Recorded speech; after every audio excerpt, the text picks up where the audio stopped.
Hey there, Russ here. Welcome back to the shop. Okay, let's have a talk about this little fellow right here. What I have here is my newest creation, and it's just a little power supply, and what I'm using is a DP3605. This one in particular is a DROC, and it's a digital power supply unit. So as long as you're putting at least anywhere from 6 to 36 volts on the input side, it's a buck boost converter. So the output can be set anywhere from 0.6 volts up to 36 volts, no matter what your input is. As long as it's in that input range, it'll put out, and you can control exactly how much current and how much voltage is coming on the output side. Like any bench power supply, it's a little smaller, but that's okay. It's a nice portable unit that you can set into some area, which sometimes I work in tight areas, and it's nice to have some room to set this here instead of getting the big monster out and setting it up. So in order to use it, we just plug a DC volt source in here. Now I could take and use a regular wall wart type power supply with an output of 12, this one in particular is 12 volts, 10 amps, and that way I could run this directly off of a wall outlet if I wanted to. But right now we're going to just use my 100 amp hour DC battery here, this unit, and I have a cigarette lighter panel back here with 3 of them in it, and they each are individually switched.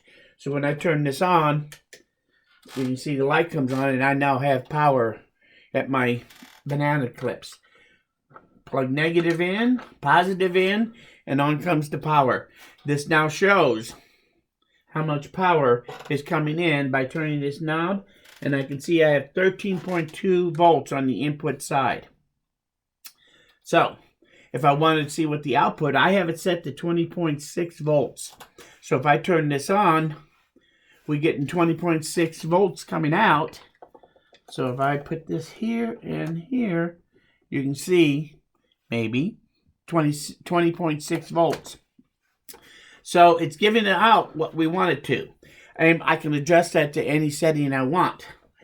So it's a regular bench power supply. Very basic, simple, but easy to use. Now, I took this one just a step further though, because I wanted to incorporate my Ryobi batteries into this. So this thing can not only run off of any DC power supply, it actually can run off of a Ryobi battery.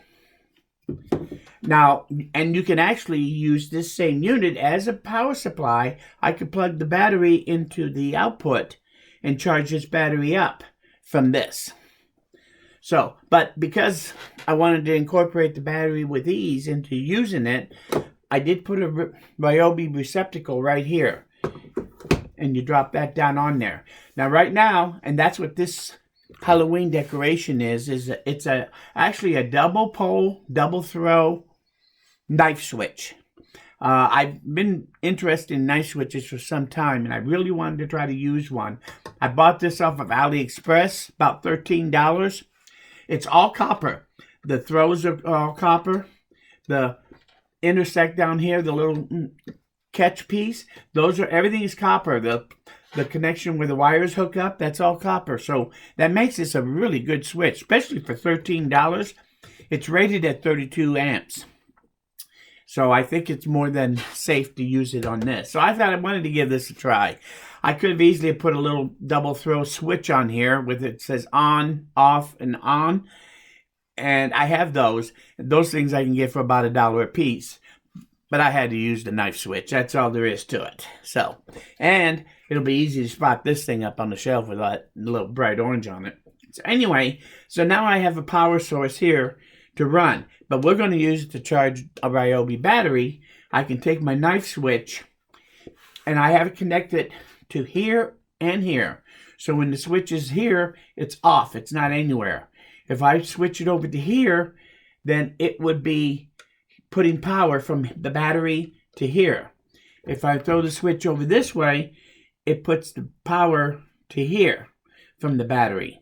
So by moving this switch back and forth or to the off position, with a battery in there. Right now, it's not connected anywhere in there. If I pulled it over here, this 20-volt battery would be connected directly to that 12-volt.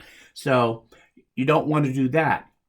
But I want to charge this battery, and I'm going to use this battery to charge this battery. So I throw the switch over to the battery charge mode for the Ryobi battery, and now we see we have 19.1 volts at my terminal here, because I now have activated the battery to these two terminals. And if I turn this on, I have it set to 20.6 volts, 4.8 amps. And if I turn it on, my source is only 13 volts, but we're going to put 20 volts into this to charge it up. So I turn it on, 2.9 amps is going in. We got 59 watts going in right now to it. And if I turn it off, you can see that voltage on here is now 19.2. So it did go up some. And if I check it, move my screen over, I put in 182 watt hours in that period of time, going from this battery to there. So I'm actually can charge this battery fully as long as my source continues to put the voltage in that's required.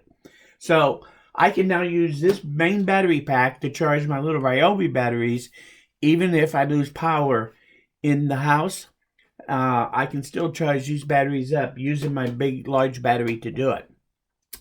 Now, not only that, I can actually use this battery as a battery source from my power supply. So let's turn this off. Well, first, let's turn this off to disconnect the battery. And then let's take and turn this off and take it out. Now, let's take and charge. Let's use this as my power supply. So if I go over here, it now shows power because I'm getting the power to run this from that battery. And if I put it here, I show 19.1 volts as my power source. So if I measured it here, it would say 19.1 also. That's because it's now connected to the input side of the unit. Now let's take this battery and plug it in over here on the output. And let's turn it on.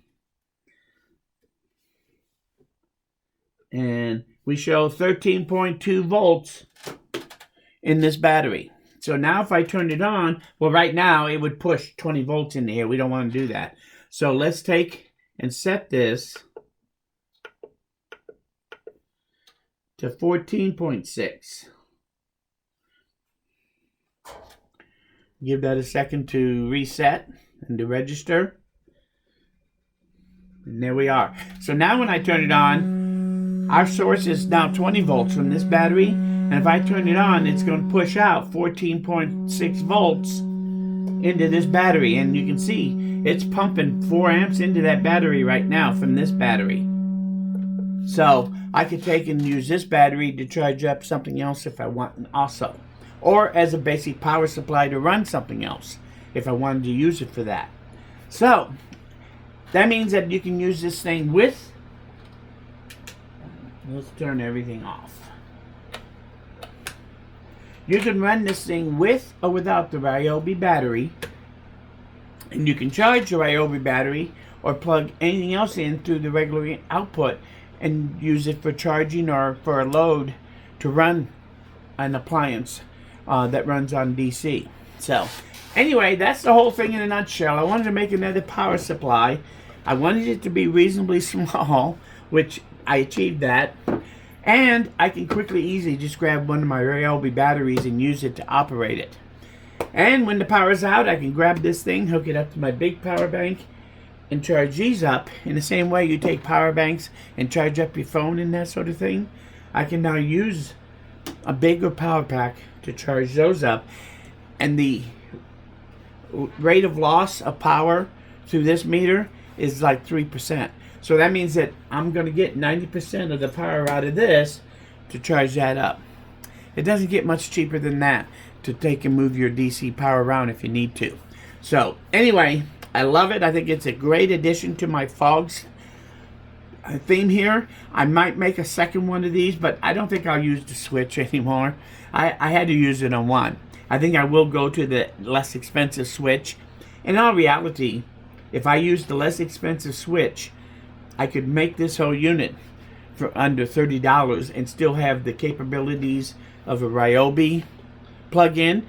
If you watch some of my past versions of the Ryobi Battery episode, you'll see where I make my own receptacles, which is what I did for this one. This is a shop-made one.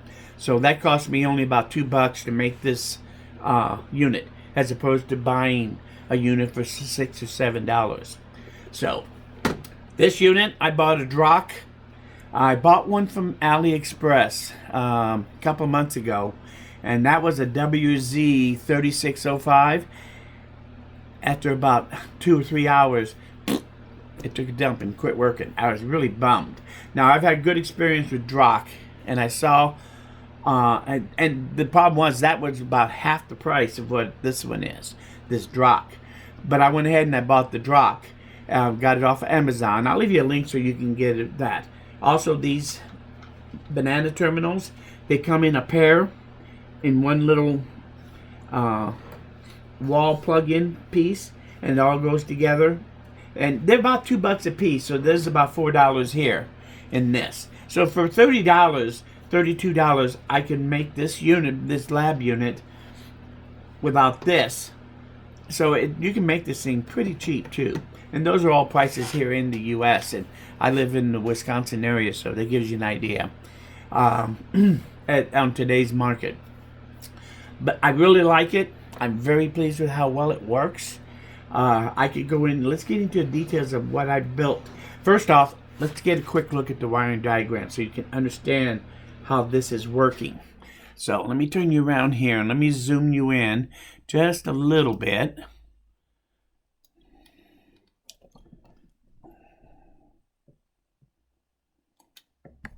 Whoops.